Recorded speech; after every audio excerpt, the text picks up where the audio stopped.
10वीच्या विद्यार्थ्यांना बरेचसे प्रश्न आता त्यांच्या डोळ्यासमोर आहेत, कारण 10वीपर्यंत एका ट्रॅकमध्ये त्या विद्यार्थ्यांनी शिक्षण घेतलेलं आहे.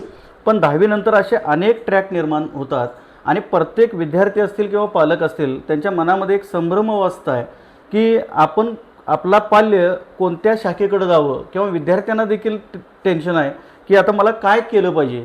म्हणजे जेणेकरून आज शिक्षणाकडे आपण बघत असताना फक्त शिक्षण शहाणपणाचं माध्यम म्हणून आपण बघत नाही, तर आत्ता अनेक अपेक्षा लोकांच्या वाढत आहेत की आपण शिक्षण घेतल्यानंतर त्या शिक्षणातून आपलं काहीतरी करिअर झालं पाहिजे, आपल्याला रोजगार उपलब्ध झाला पाहिजे आणि आपला भविष्यकाळ सुखी आणि समृद्ध बनला पाहिजे. या उद्देशानं आजकालचे विद्यार्थी शाखा निवडण्यासाठी अभ्यासपूर्वक या ठिकाणी निर्णय घेणं गरजेचं आहे. 10वीनंतर आपण आर्ट्स शाखेकडे जाऊ शकतो, कॉमर्स शाखेकडे जाऊ शकतो, सायन्स करू शकतो. त्याच्यानंतर आपल्याला इंजिनिअरिंग डिप्लोमा कोर्सेस आहेत, डिप्लोमा करू शकतो, किंवा कौशल्यावर आधारित काही एखादा कोर्स करून म्हणजे आपली आवड आणि इच्छाशक्ती जी आहे त्यानुसार आपण एखादा करिअरचा मार्ग निवडून आपला भविष्यकाळ सुकर या ठिकाणी बनवण्याचा आपण प्रयत्न करू शकतो. तर अनेक शाखा या ठिकाणी आपल्यासाठी उपलब्ध आहेत, पण आपण निवडत असताना त्याच्यातून आपला भविष्यकाळ कशा पद्धतीनं होईल आणि आपण काय काय करिअर करू शकतो याची माहिती विद्यार्थ्यांना असणं अपेक्षित आहे.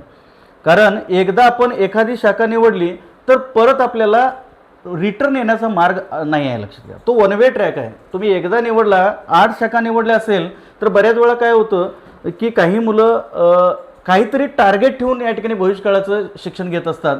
पण बऱ्यापैकी ग्रामीण भागातले जे विद्यार्थी आहेत हे विद्यार्थी आपला मित्र काय करतो, आपली मैत्रीण काय करते, किंवा आपल्या नात्यातलं कोण काय शिकलेलं आहे ते करण्याकडे त्यांचा कल असतो. तर अशा पद्धतीनं विद्यार्थ्यांनी निर्णय न घेता की जेणेकरून माझं करिअर कशा पद्धतीनं चांगलं होईल आणि माझं हायर एज्युकेशन चांगल्या पद्धतीनं आपल्याला पूर्ण करता येईल आणि तिथं आपण घेतलेला निर्णय जो आहे तो यशस्वी कसा होईल या दृष्टिकोनातून विचार करणं गरजेचं आहे.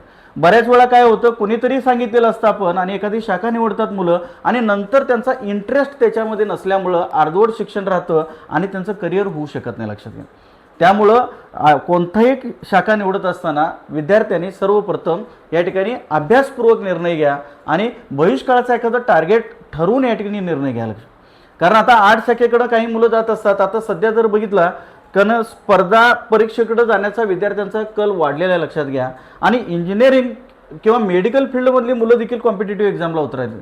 पूर्वी कला शाखेकडे जाणारे विद्यार्थी काय करत होते, काहीतरी एक अधिकारी होण्याचं स्वप्न किंवा एखादा शिक्षक व्हायचं आहे, प्राध्यापक व्हायचं आहे याचा विचार करून त्या ठिकाणी मुलं त्या पद्धतीचं करिअर निवडत होते. आता कॉम्पिटिशनला आपल्याबरोबर मेडिकल आणि इंजिनिअरिंगची मुलं या ठिकाणी यायला लागलेत, लक्षात घ्या. कारण आता परवाच आपल्या तालुक्यातले 2 विद्यार्थी UPSC परीक्षा पास झाले. एक कागलचा बिरदेव ढोणे आणि त्याच्यानंतर जांभूळवाडी गावचे देसाई म्हणून एक विद्यार्थी UPSCची परीक्षा पास झाले. हे दोघंही इंजिनिअरिंग फील्डचे आहेत, लक्षात घ्या. त्यामुळं आपण कला शाखेला आलेला आहे तर आपल्या कॉम्पिटिशन काय आहे त्याचाही विचार करून आपण या ठिकाणी निर्णय घेणं अपेक्षित आहे. आणि कला शाखा ही देखील करिअरची उत्तम या ठिकाणी एक शाखा आहे, लक्षात घ्या. करिअर आपलं करून देणारे. त्याच्यानंतर मोस्टली सायन्सकडे जाणारे जे विद्यार्थी आहेत हे विद्यार्थी डॉक्टर व्हायचं आहे, इंजिनियर व्हायचं आहे, किंवा एखाद्या फार्मसी आपल्याला करायचं आहे, किंवा इंजिनिअरिंग करायचं आहे, किंवा रिसर्च इन्स्टिट्यूटमध्ये करिअर करायचं आहे, रिसर्चमध्ये आपल्याला काहीतरी वेगळं करायचं आहे, असं काहीतरी एक टार्गेट धरून विद्यार्थी सायन्स फील्डकडे येतात. परंतु गेली 25 वर्ष मी कॉमर्स शाखेकडे या ठिकाणी अध्यापनाचं काम करत आहे. पण मला माहीत असलेली गोष्ट अशी की बऱ्यापैकी कॉमर्सला येणारे विद्यार्थी 5% विद्यार्थी काहीतरी करायचा असा निर्णय घेऊन येतात.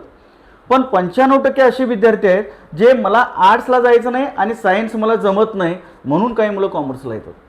पण कॉमर्स ही एक अशी शाखा आहे, या शाखेमध्ये आपल्याला उत्तम करिअर करता येतं, लक्षात घ्या. सगळ्यात जास्त रोजगार मिळवून देणारी ही आपली शाखा आहे. Okay sir.